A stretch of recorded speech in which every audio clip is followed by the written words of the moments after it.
essential ingredient, henna. We need freshly squeezed lemon juice, and it needs to be strained of any pulp. Next we need tea tree oil. I use organic tea tree oil. Finally we need sugar. Brown sugar or white sugar, it doesn't matter.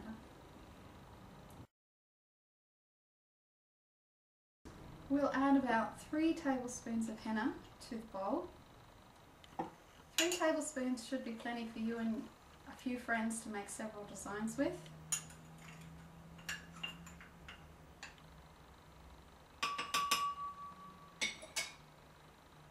And to that we'll add enough lemon juice to make a dry paste, which should have the consistency like mashed potatoes.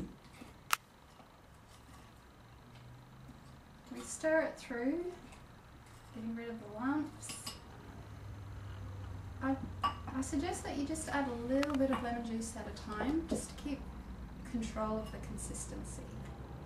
So mix through all the dry powder into the juice. See how it's quite a stiff mixture at this stage.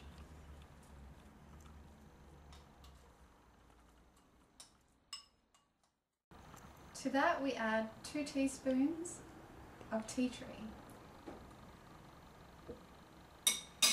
We'll mix that through. The paste is really becoming much smoother now. It's still not runny. For the last stage, we get a small mixing container and we add a little bit of lemon juice. Say about 2 tablespoons. To the lemon juice we'll add quite a bit of sugar.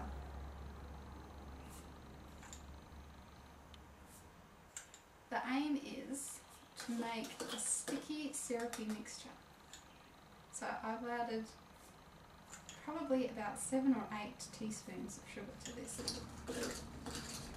Try to mix it as thoroughly as you can, but it doesn't matter if all the granules don't dissolve, because they will dissolve when I put it into the henna.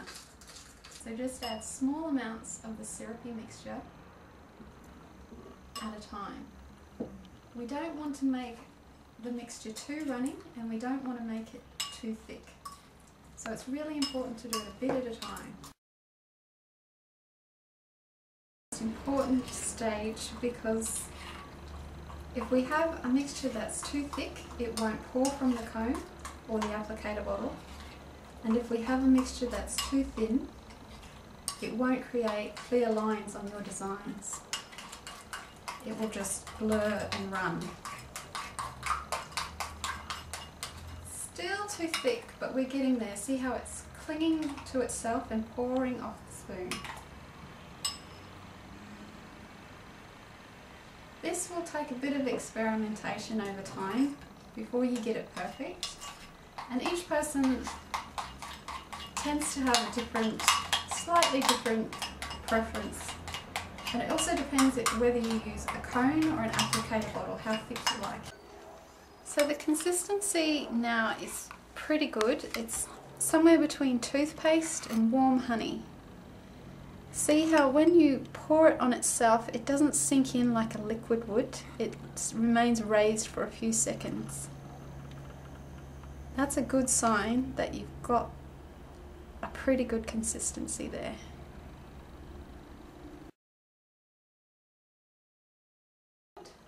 There may be a few lumps left, but at the next stage we leave it to sit overnight, or actually for 24 hours. So we cover it with plastic wrap.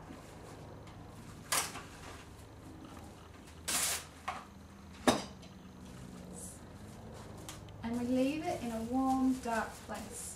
So it's really important that it's in a warm place. So if you live in a cold country, leave it near the radiator, near your hot water system, or just somewhere warm. Otherwise the henna won't react with the ingredients and get the dye to release. So We've left it for 24 hours. We give it another stir. At this stage, the lumps, any lumps that remain should dissolve easily. And we're ready to pour it into our cones or into our applicator.